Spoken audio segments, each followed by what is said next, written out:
Good afternoon and welcome to this panel on sex, science and women's issues.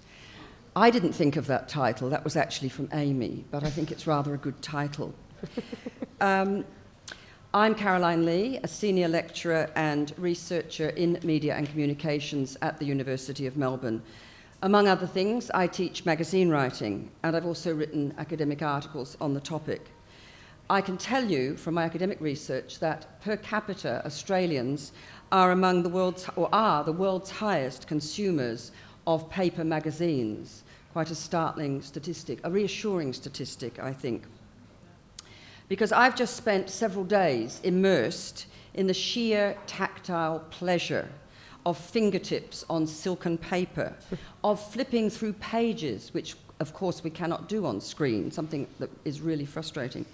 And so I've spent these last couple of days in this sort of visual and aesthetic tactile experience, unparalleled, for me at least, on any sort of screen.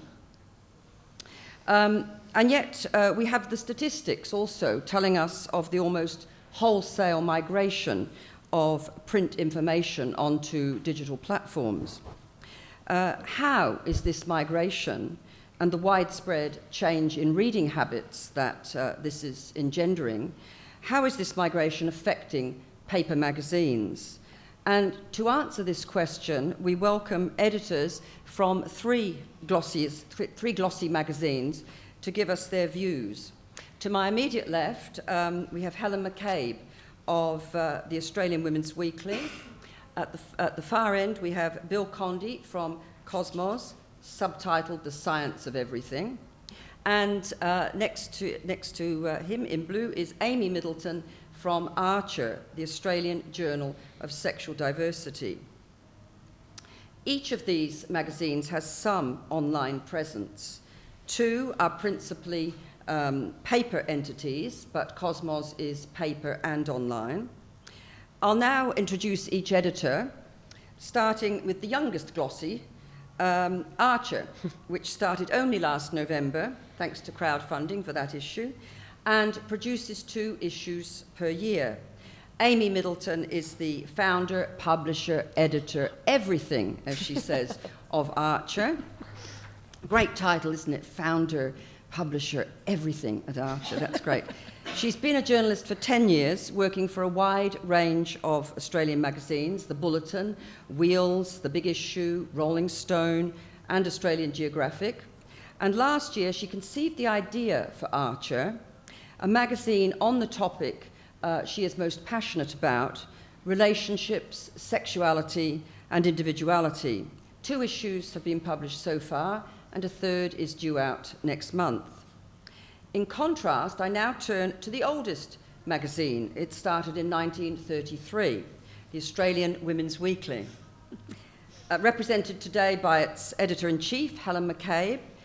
Earlier this year, Helen became only the 4th person to win the prestigious Mary MacKillop Award for outstanding contribution to the media. And possibly this is because, well, definitely this is because over the past 12 months alone, the weeklies covered many issues that affect women: domestic violence, sexual abuse, suicide, anxiety, IVF and infertility, and so on. Before being appointed to the weekly, Helen held senior editorial roles at the Sunday Telegraph and the Australian newspaper. And the weekly is Australia's largest selling magazine, read by 2.2 million women each month. The 3rd magazine featured here today is Cosmos, subtitled The Science of Everything. And we have Cosmos's production editor, Bill Condie, who oversees both print and digital production, the editing also, sub-editing, and he also edits and produces the weekly digital output, titled This Week in Cosmos. It is from this weekly file that Bill and his colleagues select the content to make into the print magazine, which is bi-monthly. After a cadetship at the Courier Mail, Bill has worked mainly in British newspapers, The Guardian, The Daily Telegraph, and the London Evening Standard, before returning to Australia about 18 months ago. And my first question is to Bill. in an era where the reading of general journalism on paper is said to be in decline, in this unfavourable climate, how do you attract readers to science journalism? Well, I think it's rather a strength rather than a weakness, this niche. There's tremendous interest in science, and there's a great flood of science news coming out each week. Journal reports, Nature and Science come up with things, each week, which are sometimes sensationalised in the general press, and I don't mean that pejoratively. Putting those things in context is sometimes very difficult, very technical, and so we find a great hunger for those things to be explained, which is part of the reason why we've chosen this strategy to go digital first, but then to collect our work in a rather sumptuous, currently the magazine going through a redesign, 2-monthly publication. That way we can cover the news as it comes out, but we can then contextualise it. For example, this week there was a journal report out in Science, I think, that had quite dramatic sounding results in shrinking cancer tumours in mice. And I said to the editor-in-chief, wow, put it up on the news blog, reporting it. But even the lead author of this report was equivocating about this a little bit, I thought. And she said, oh yes, it's easy to shrink tumours in mice. We'll do a piece explaining where it fits in. And I think our readers appreciate that. Certainly we're attracting big numbers on the news blog, and I think slightly different numbers, but equally good in the weekly output. And then I think probably a third audience that likes the print. While the science niche helps us, we've got a bit of a challenge in that science, and being the science of everything, has a lot of sub-niches. So you've got to appeal to people that like astronomy but might not like genetics. Sometimes getting that balance right is a little difficult. And the common denominator, I think, of all the articles, because I've read several issues over the last few days, is the accessibility of the writing. It's a long, long time since I did science, and the average person in society has not gone beyond year 9 in science. And yet, it was very accessible, understandable writing, yet dealing with really difficult concepts. It's another bit of a balancing act we have because our audience is very wide, both from young to old, and from the more science literate to the less science literate. So it is a bit of a balancing act. I'm glad you think we're getting it somewhere right. But also it's important that it is accessible because undoubtedly our greatest advantage in the digital age and the challenges facing publishing all round is that we have an educational product which goes with this, is that we have produce teachers write a lesson, a weekly science lesson on an interactive platform based on one of that week's or that month's science stories. So we have a largest section of our subscriber base is schools. Excellent. Good. My second question is to Helen. With 2.2 million readers each month, The Weekly is Australia's largest selling magazine, as I said earlier. Has the digital era impacted on The Weekly? How can you retain that level of readership? And will we ever see The Weekly go completely online? The Weekly is an extraordinary masthead because it sits so comfortably in the lives of mainstream Australian women. So it's an enormous privilege to actually have that masthead, because I don't know what the editors did before me, but they got it incredibly right. So I joke occasionally to my boss that anyone could edit The Weekly and it would still sell, because it is so important to the lives of many women. But look, I honestly, I've worked 12, 15 years in newspapers. I honestly think the printed version of this magazine will be around for a long time to come. I wouldn't want to put a big title, a big number on it. I often talk about it being, my job is to give it, to insulate it for the next 80 years and continue to make it relevant to women. But it is very...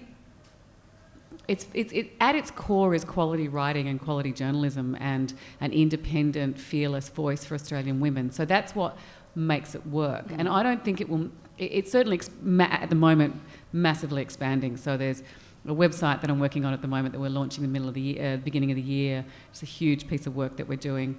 We're about to do a YouTube interview series. We have mobile, we have social media, we have...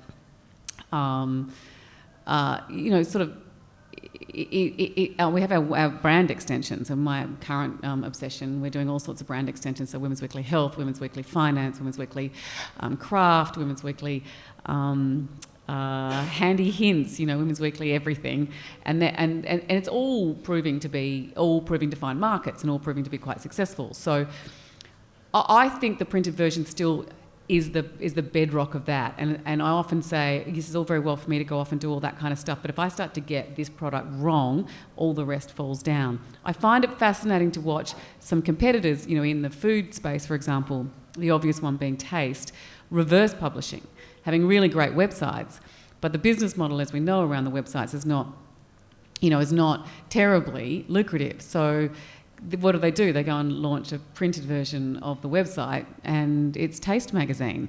I joked to Mia Friedman, Mamma Mia's a phenomenon.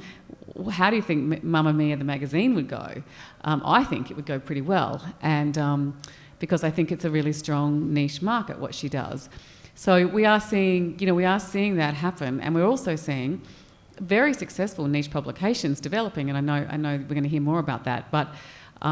So, yes, I have great faith in the magazine industry, and in some ways I've got the hardest gig in a big mass market title, harder than anyone probably, but if you do it right, and that's what we're attempting to do, and remain relevant and base your it's quality content and it's good journalism, then I'm a believer in certainly in the Women's Weekly title. Not so much in some of the other titles, but definitely in the Weekly.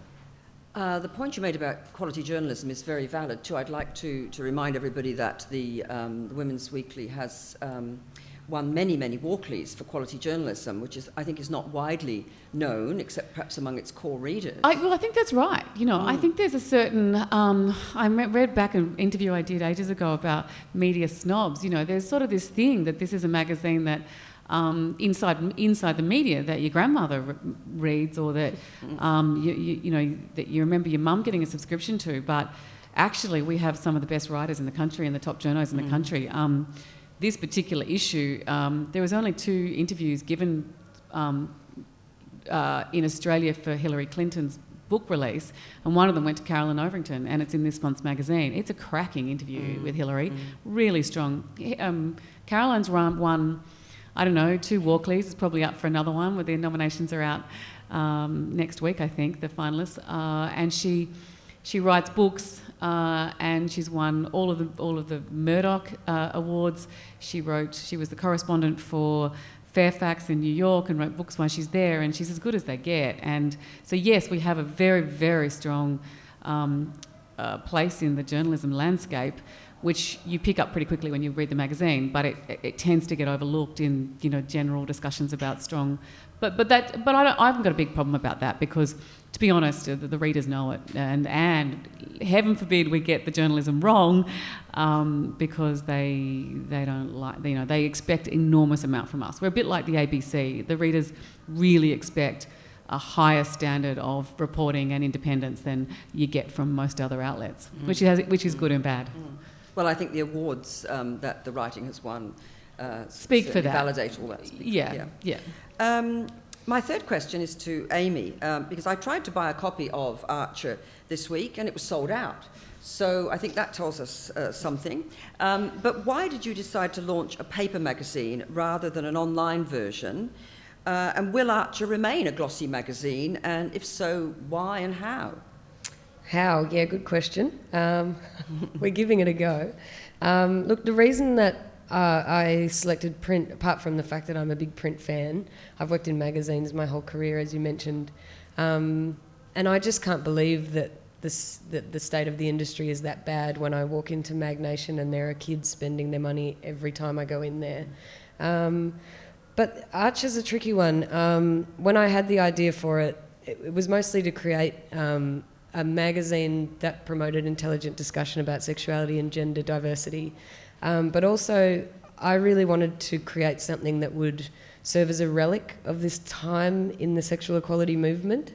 I sort of liken it to if we had a pamphlet from the days when women were fighting for the vote, how special that would be to be able to look back on it and see what's changed. And my hope is that issues 1 and 2, in 5 years, we'll look back on them and realise how archaic our views were on sexuality and gender.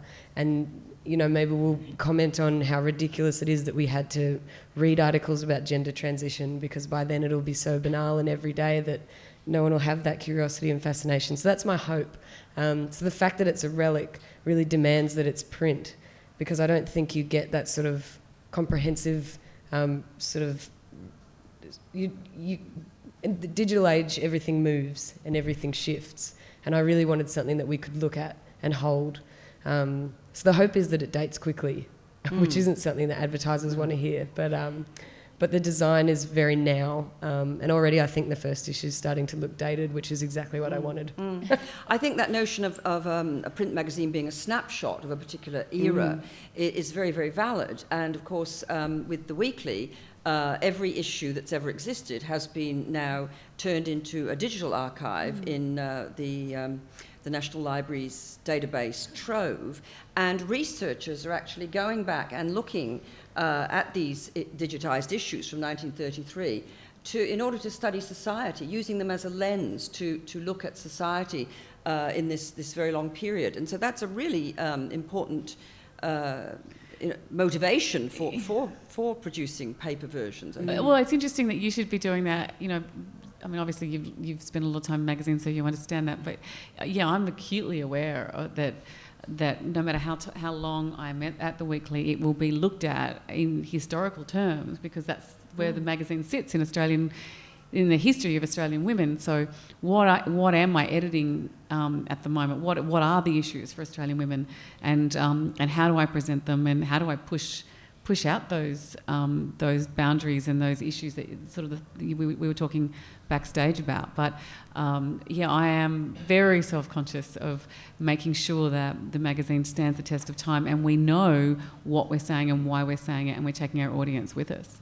And there are lots of issues that I think are really important to Australian women at the moment that aren't finding a platform in mainstream media at all. And this is one of my hobby horses, and I will stop talking in a minute. But I don't think mainstream media looks after women's issues at all, because there's still a very, very strong masculine approach to newspapers, and I can't see that changing. So actually, it's been a really cool thing for me to take over a women's magazine from a newspaper, because I can see all these really great stories, which I've been madly shoving into the pages for as long as I'm in the seat. Well, just Thursday evening with my students, my master's writing students, we were looking at the figures for the gender balance in mainstream news writing, and it wasn't looking good. No. It certainly wasn't 50-50, and so that's. And yet they're coming through journalism schools. Women have been the nominant. When I went through journalism in Adelaide, I think there were only 2 men. Same here. And so that's 20 years of feeding women through journalism schools. Where do they go? Where do you all go? Because you don't end up in newspapers agitating for a different story on page 1. Instead, we're getting still the same kind of page 1s, which you don't get. In the UK, you get a much better gender split of interests. Yeah, and I work with a lot of women bosses. Yeah, you in do. Powerful positions, tough news editors. Great. Yeah. Just for some reason, it's still not happening here. Yeah. Well, we had to add a couple of blokes to our editorial team for Archer, because we realised we were all women. So that's an interesting counterpoint. Yeah. I mentioned my students, so perhaps I can ask Bill what advice you give to current students of media and communications who might want to make their careers in magazines and magazine writing. Well, hats off to them that they are. I mean, they've got a much tougher time than I did when I started. Stop bragging, Bill. Look, I guess like many journos of my generation, I'm kind of torn. The most wonderful things that can be done now with digital, set against the difficult financing arrangements. My advice, I guess, is just go for it. You know, I think it's up to them.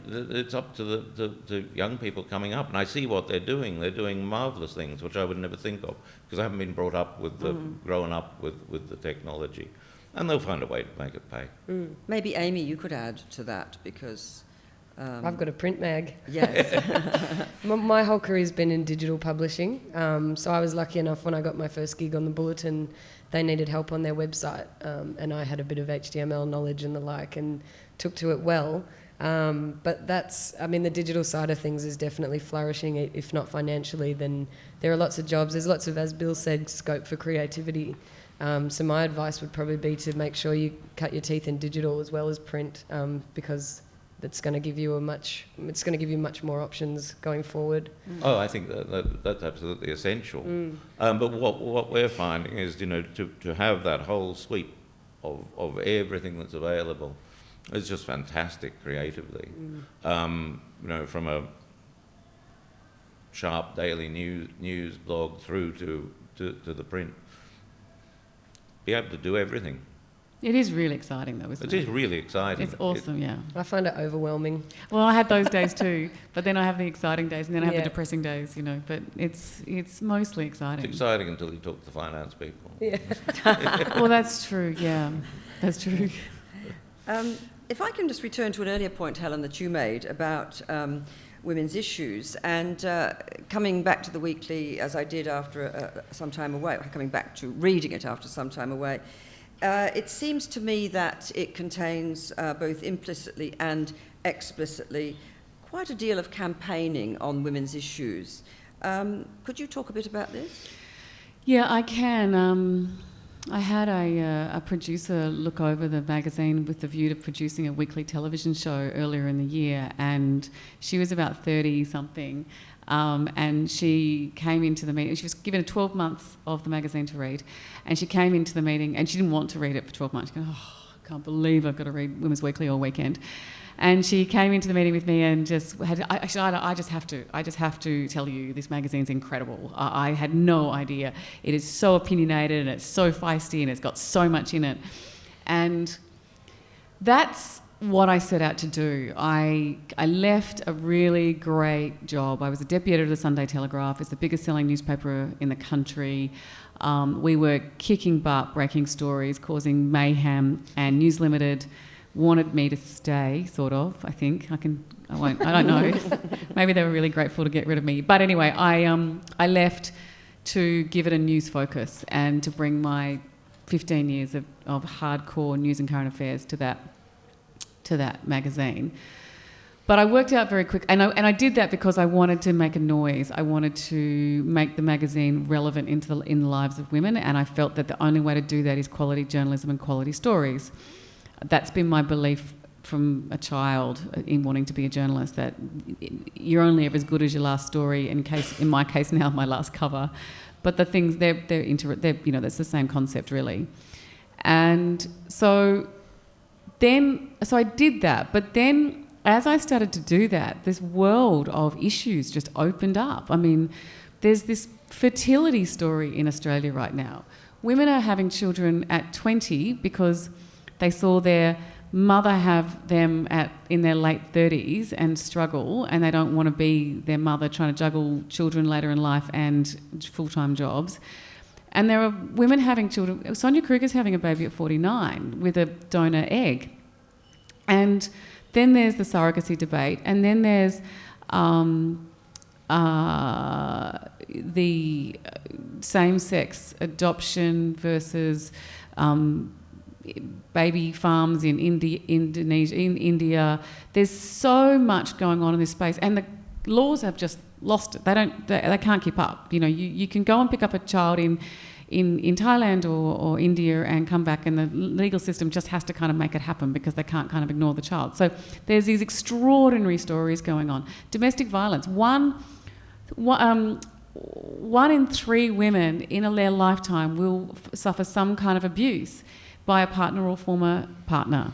1 woman a week dies at the hands of a partner or former partner. There's an incredible domestic violence story in this country, and it's just not reported. So I got fired up, and yeah, I feel really strongly that I've got this incredible platform. It talks to over 3 million women every month, more if we get our business model correct going forward. And we can make a difference and we can engage. But more than that, I actually know there is a commercial interest. Women want to have these conversations. They're really a little bit over the celebrity story and the celebrity cover, which is tricky for me because celebrities do sell to some extent, but they do want substance and they do want to hear about the success stories of real women. So I have got a little bit proactive, but equally I don't believe in telling you what to think. I don't want to judge anyone. I don't want to ram an opinion down your throat. I want to give you the story and you can judge, but it's not for me to judge. And that's my rant for now. I'll stop now. No, I would agree with that. I noticed, particularly with the Clinton interview, it was very even-handed. We weren't being told what to think, but we were given a fairly... we went through the story of why, Carolyne handled the story of Hillary staying with Bill, with considerable elegance. And there's this great quote from Hillary Clinton: sometimes the responsible, this is the word she uses, sometimes the responsible thing to do is to stay in the marriage. And, we just sort of sat around going, whoa, what does that mean? But it was a very grown-up interview, and that's what I love about the title, is they're very grown-up, sophisticated. One of my favourite stories is about pedophiles this year, and it was on the back of the Bradley Morecambe murder, the little boy murdered, and that horrible pedophile who had abused 3 or 4 other children before killing Bradley Morecambe. And we're going, how does the legal system let this guy out into the community? Why is he in the community? Why are we not identifying that this guy is going to sexually abuse children? And we did this extraordinary piece on pedophilia where we actually discovered that 1% of the population is born with pedophilic tendencies. You might actually know this. Yes. There's in the media a lot at the moment, actually. Yeah. And so there's no point locking them up or ignoring them and treating them like monsters. You actually got to get in earlier if you're going to make a difference to the numbers of children being sexually abused in this country. So they're really sophisticated, difficult subjects to talk about. No one wants to talk about it. And I am so proud of that piece because it blew me away when it came across my desk. I'd like to read that, Helen. I will send it to you. And me. So at the level of the stories then, if I can ask Amy, I noticed that many of the stories in Archer are first-person stories that explore a particular sexual identity, and there's been a rise in this particular genre, the first-person story in news media.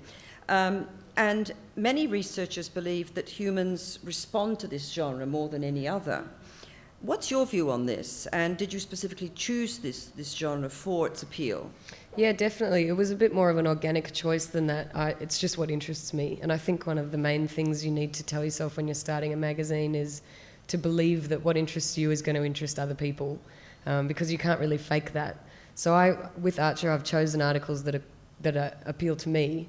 And I do encourage all our contributors to write in the first person. So in our second issue, there's an award-winning science journalist writing about the genetics of homosexuality and the possible biological reasons for its existence.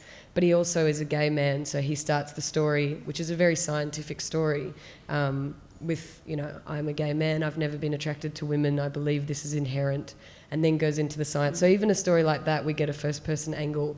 And yeah, I agree. I think human interest stories is where it's at. I don't want to hear anything else, frankly. So there's quite a lot of research now that it's on the rise because people like it, and that this is going to save reading and print media. Yeah, and one of the things we've really learnt with Archer is never to speak about a marginalised community, let them speak for themselves. So if we run a story about trans issues, we get a transgender writer. If we run a story about asexuality, which we did in issue 2, it's written from the perspective of an asexual person. And I think that's the way that sexuality and gender is going to be understood, because rather than speaking sort of vaguely about a community that you're not really that familiar with, you hear a first-person anecdote about it, you recognise certain elements of their personality that are reflections of your own, and suddenly it makes sense. And part of Archer's manifesto is to really hit home the fact that sex is complicated for everybody.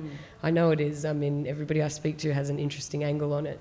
Even if they don't care about it, that's interesting. Like, who are you? Why don't you care about it? So yeah, whether it's straight issues or gay issues or trans issues, I think that they're all complexities, and the way that we're going to start moving towards equality is to realise that we're not all that different, all of us. So that intersubjectivity is fostered by that genre as well. Yeah, that's right. Yeah. But it's funny, I was on a panel the other week with a couple of editors who both said that we're in such a narcissistic age, you know, everybody's on social media and blogging and citizen journalism, and everyone thinks their own stories are so damn interesting. And I was like, but they are. And I don't want to just hear reporters' views, I want to hear people's.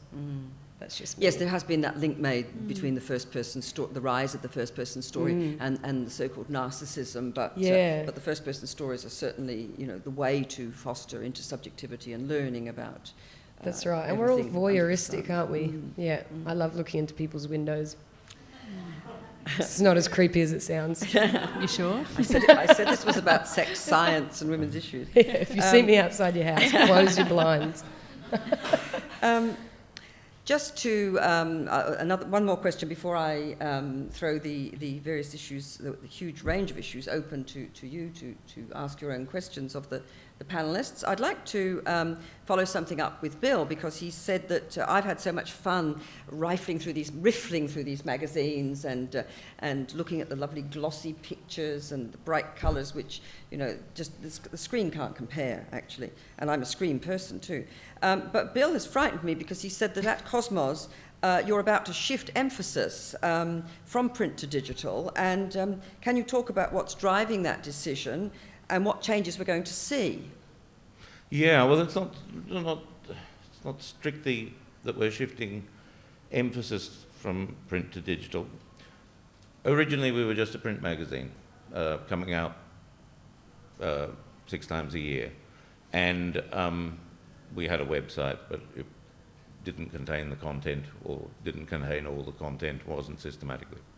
What we've looked at is more holistically, and how we can, what our readers want. As I say, we've got a vast range of readers. And so we're really enhancing the print magazine. You don't need to worry. We're currently involved in a major redesign of it. But because there's things that can be done in print that can't be done online, things that are done better online. Long-form journalism, I don't read that online, or very, very seldom. We will have it up there for people that want it, but we can present it much more beautifully, much more accessibly in the magazine. So we're looking more at the magazine as a correlation of the news that's been and the best of that comes out every couple of months. So it's a lovely thing to own, it's a lovely thing to read, it's a lovely thing to riffle through, it's a lovely thing to present pictures. I mean, try and present vertical pictures online, it's a nightmare. So we can have different sorts of infographics, which is obviously very important for a science magazine. However, in the digital age, when we were just a 2-monthly print magazine, it's a long time between drinks. It's very hard to keep a relationship with your readers, and we're now developing that through the blog, through the weekly thing, through Facebook, obviously, and far less Twitter. Twitter is not that important for our readership, but Facebook, and it's very interesting to watch the drivers to the website and to the blog. Facebook is big to drive to the blog. Newsletters and personal, email newsletters and personal contact with the readers are very important to driving it to the weekly publication. But we've got a very loyal print following. And interestingly, we've just reacted to what's been requested from our school subscriptions, and that was a digital subscription, access to the lessons which we produce, which are mapped to the curriculum. But there was a demand from school librarians for more print copies. Mm. We did only include one. Now we include 5, and happy to do so. Happy to respond for that. But it was kind of counterintuitive.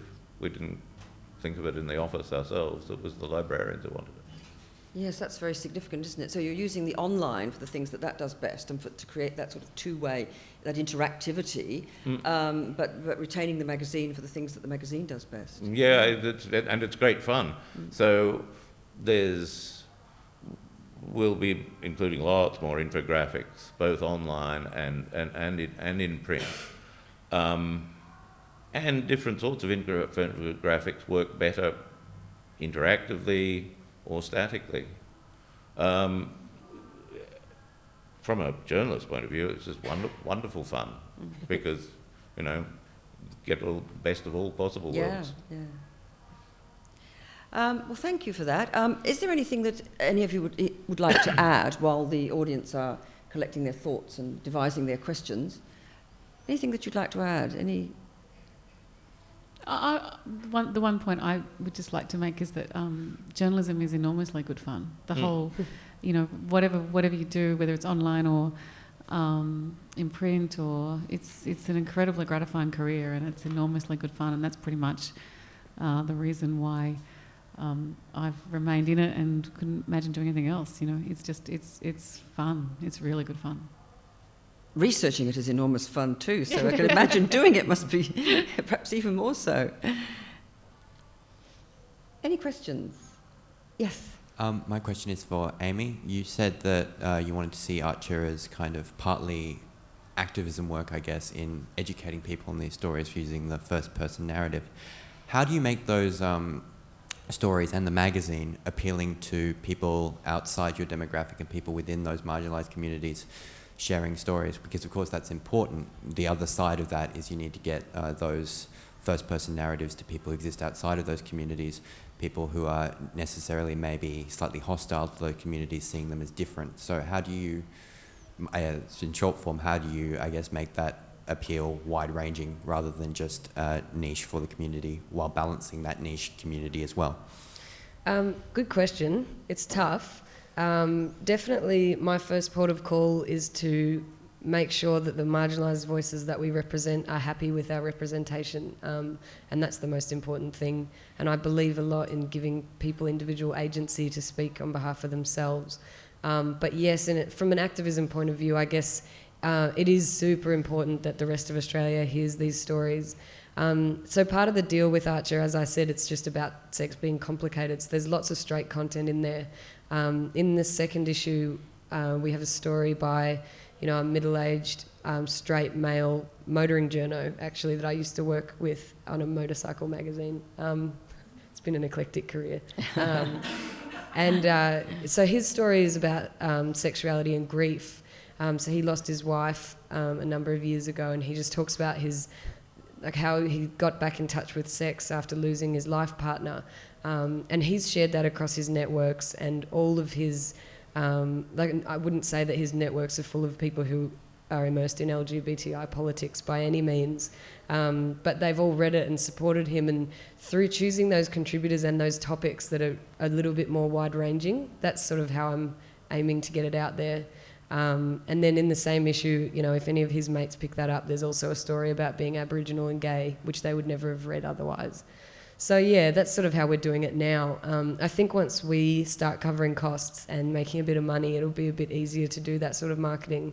But for now, we take it day by day. If you've got any ideas, by the way, let me know. Another question, yes. Thanks. Amy, given that you've got a history working for a number of different publications, are there particularly challenging issues around editing people's voices that you're trying to preserve in sort of a pure form? Yeah, it's really tricky. A lot of our contributors, it sort of turns into a counselling session a lot of the time, the editorial process, because there's such tender issues for a lot of people, and often they're things that they've never written about yet. So the editorial process with Archer is very nurturing, it's very hands-on, there's lots of emailing and phone conversations, and also, I mean, there's, from a personal and a legal perspective, it's tricky. I need to make sure that people are happy to have this stuff out there and that they're not going to regret it in 12 months. You probably have a similar deal. Totally. So it's very collaborative, the editing process. I've worked on a number of mags where the contributor files their story and that's it for them. We edit it and put it out and they deal with whatever version comes out. Whereas with Archer, every little edit that's made, I run it by the contributor, make sure they're okay with it, accept their suggestions, etc. But I mostly edit for style, and when people are writing about something that's so close to them, the voice flows. Like, most of the stuff is so clean and so beautifully written and so moving that it doesn't take that much work, really. It's an easy job, you know. Did that answer your question? Yeah.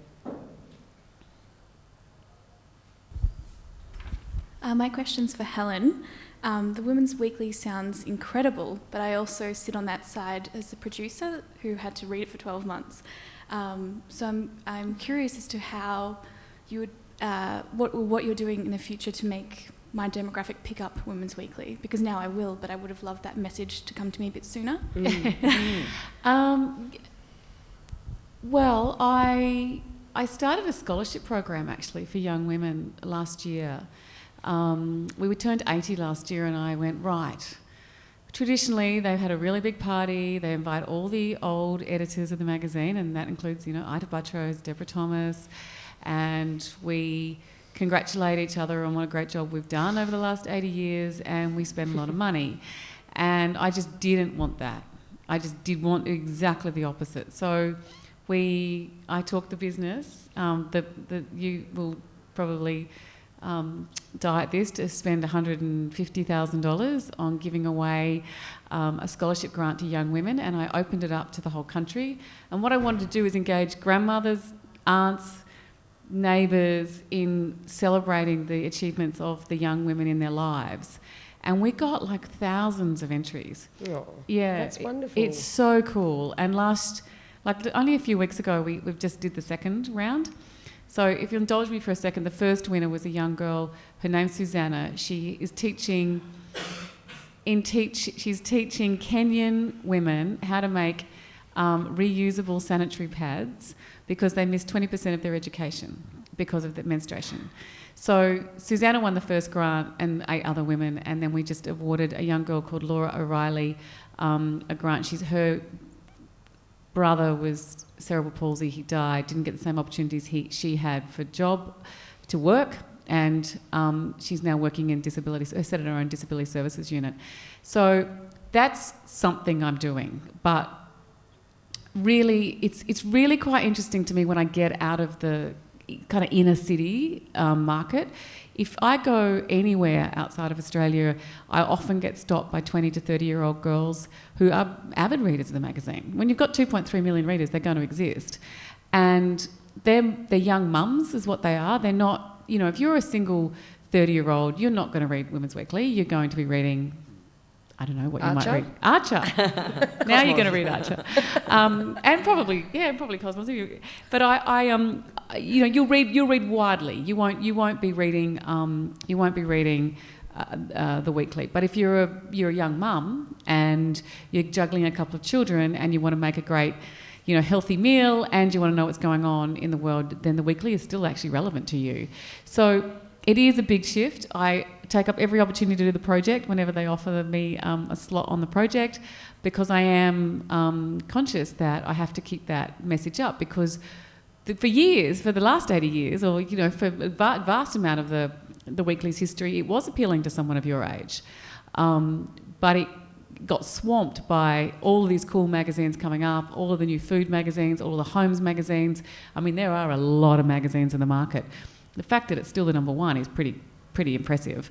But that's the gear shift. It's been delicate, but I'm a big believer in good content and not being old or young or cool or it's just about the philosophy of the weekly, and that is that you've got a story to tell and you deserve to be in the magazine. So this month is Deborah Lee Finesse.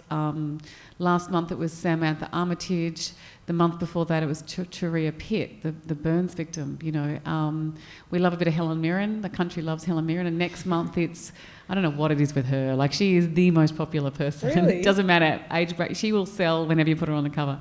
I wonder what she thinks about sexuality and gender. Well, actually, that's the thing. She talks a lot. Does she? She gives great interviews. Do you have her number? Yeah. She gives a great interview. So if you want to, you can ask her about we got a great sale out of You Don't Need Sex in Marriage.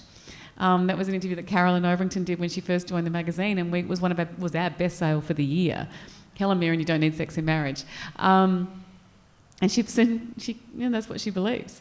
Anyway, I digress. But next month it's Crown Princess Mary. So, who is outside of Helen Mirren. Actually she's probably more popular than Helen Mirren.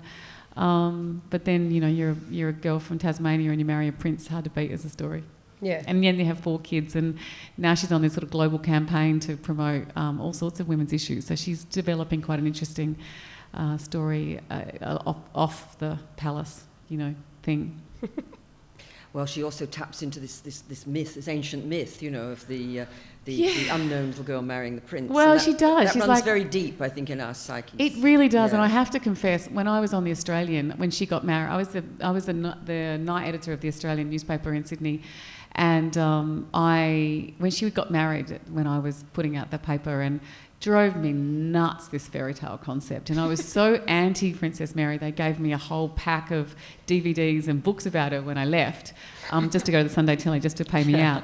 And here I am, it's like karma, isn't it? Here I am just begging her to give me another shoot in the palace to put on the cover. And we have great relationship with her now, so I've had to put all my anti fairy tale bias to one side. And of course, anybody wanting any of these stories that Helen has referred to, and of course you can't actually buy the magazines anymore because they're past ones, yeah. You can just go to Trove, just type in Trove, Trove, and you've got everything. It's extraordinary what the library did. 1933. Yeah, they did. They put the whole thing on the National Library. So it's an extraordinary resource for anything that if you're doing some work on women's issues and you think, I wonder how the Weekly represented that. Because there was a whole period where the Weekly was doing work-life balance and doing the contraceptive pill and doing whether women should wear pants or not to work, whether they should work at all. So it's had this kind of like slightly, agitates for change, but not telling you how to live your life for a long, long time, and sat really conservatively as well in around the royals. So it's quite an interesting mix, but I think it is very, very representative of actually where the mass of women sit on these issues. But, for example, the work-life thing, whether women should work, that's gone now. We're not having that argument anymore. But only probably 10 years ago, we were still wondering whether you should go to work after you've had children. But now, of course, the debate is the work-life balance, because your work takes over your entire life for all of us. Well, I think Annabelle Crabb's new book on the wife drought is the most interesting thing on the market at the moment about that. And she's sort of talking about what women all need as a wife. And I need a wife, but it's probably not going to happen. So Archer would publish something about that. If the editor of Women's Weekly turned up with a wife. Yeah. I think that debate is really interesting, and the reason for that is that women are really stressed at the moment. So you are the most stressed sector of the community. You've got jobs, you've got children, you've got husbands. They're not doing anything more or less in the house than they've ever done, but you're doing. The statistics show that if you have a full-time job and children, you're actually doing 17% more household work because you feel guilty that you're not doing, that your children are missing out. So you do your jobs, this is what Annabelle Crabb quite articulately says, you do your jobs like you don't have children, and you're parenting like you don't have a job. And so I think there's a really interesting mental health line in there. So it's complicated, but these issues are fascinating to be able to explore.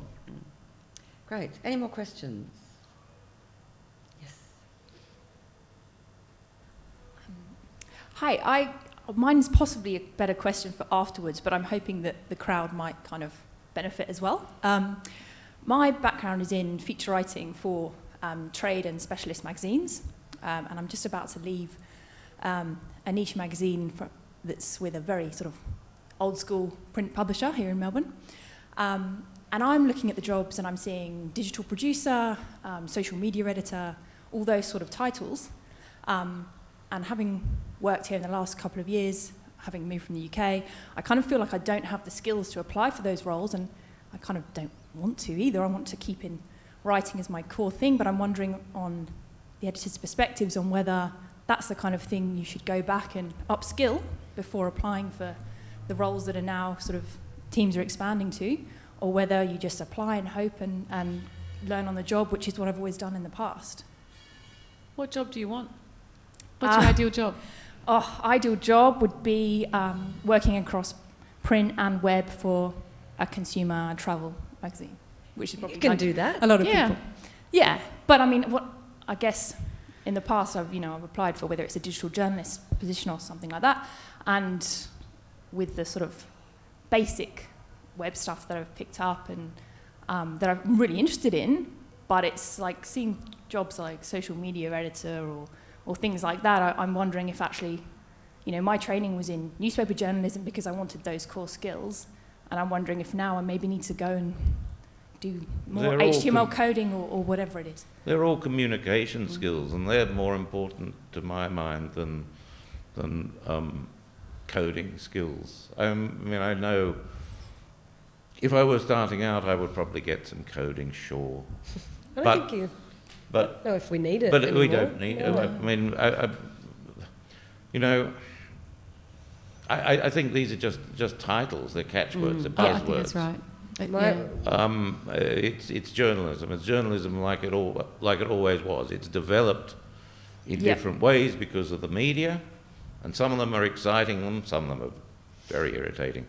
Some of them, but they're the same skill. They're the same skills at bottom. There's always been first person stories. They're developing. They're becoming more popular, but they've always been there. And I don't upskill. Learn on the job. Can I weigh in? So I have a part-time job as a social media editor for the New Daily, which is a daily news website.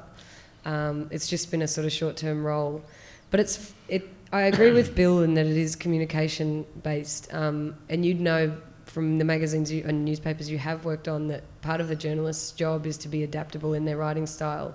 And social media editor just means you do your research, see what works on social media, do trial and error until it works, and adjust your writing style accordingly, which is what you would do in any job. Yeah. The array of mags I've worked on, from cars to caravans to science to women's to music, that's how journos do it. We just get around pretending we know about everything. Well, and I guess that's what I'm feeling insecure about, is that that's what I've always done, and I've always worked in teams where, like Bill seemed to be talking about, where you've got all these other exciting opportunities, but it's pretty much one journo doing all of that stuff. You've just got more to do.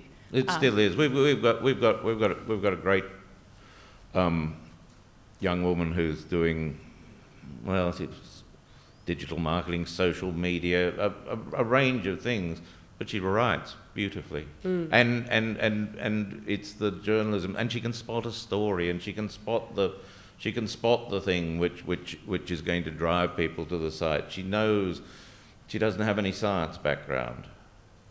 She has a great facility. She's only been there a month. She's got a great facility to get inside the subject and pick the things which are going to interest the readers. Journalism skills. Different title. Just find the magazine you really want and go for it. On my title, I have a team of 19, I think. And I've got a couple of great girls who, if they come up with a good idea, I'll go, look, can you do that for the magazine as well? And just put them, they come, one of them is writing a whole curvy women fashion page. Another, my assistant, my personal assistant, writes on fashion blogging and features quite often. It's just, the lines have all just blurred. Yeah. If you've got a good idea, get in there, just do it. And choose the area that you're interested in, and then you'll thrive. And the young man directly in front of me there. That's probably our final question. Thanks. I'm just interested in all four of your opinions on magazines that you think do interesting things, tell interesting stories. What inspires you, either professionally or personally? I'd just like to talk about the Saturday paper. I guess it's not really a magazine, but it's narrative journalism. It's quite new. I'm hugely biased because they've published one of my articles recently, but it's even before that. I was reading it avidly. It comes in paper and online. You can subscribe to both or either one. And yeah, I guess that's my favourite at the moment. I would have to say I'm a bit inspired by the Mia Freedman, Sarah Wilson. You know, what Amy's doing, what Renegade Collective are doing. You know, I find that you can just build a following of 1 million people out of just knowing it passionately, you know, talking to an audience is really exciting and very interesting for me, given where we sit in the market. I had coffee with Sarah Wilson last weekend, and, you know, she's got hundreds of thousands of followers and is building this global wellness thing out of just being Sarah Wilson. And so, and Mia is incredible. There's nothing Mia doesn't know something about. And, you know, turning over millions of dollars and got 30, probably more staff than I've got. And then then someone like Ariana Huffington comes along and starts from scratch. So that is really interesting. And the challenge for me is to do that within the existing structure and do it better. Yeah, I'm really inspired by Renegade Collective as well. Yeah. I think it's really testament to what I was saying before, which is just to follow your passion and write about what you find interesting, and other people will follow. Well, exactly. So if I pick that up, I don't see anything that I see anywhere else. No. Which is what I love to be able to do, is see someone doing something I can't find that content elsewhere. Yeah. So if you've never read Renegade Collective, it's about entrepreneurs, innovators, startups, and innovative thinkers, isn't it? Lisa Messenger's the editor. I sat next to her at one dinner recently, but she's, I mean, the other one is,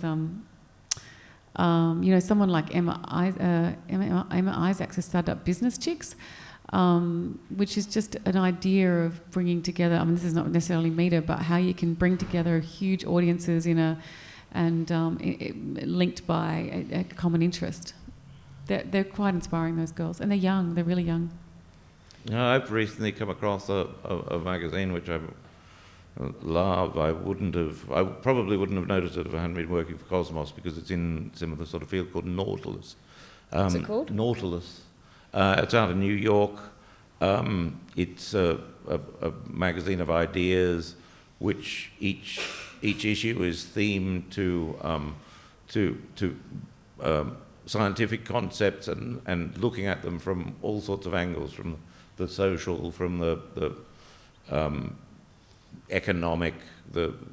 It's really quite wonderful, and difficult to imagine anything being other forum being able to do it, to look at one issue so comprehensively. It really is a sort of strength of the print. Frankie magazine too should deserve a mention here. It wins awards every year, beats us all the time. Very beautiful. Really clever. Yeah. And they don't ever have to have a cover person. They just do a cartoon. And it still sells. I'd love to be able to do a cartoon. Not have to spend $10,000 on a shoot.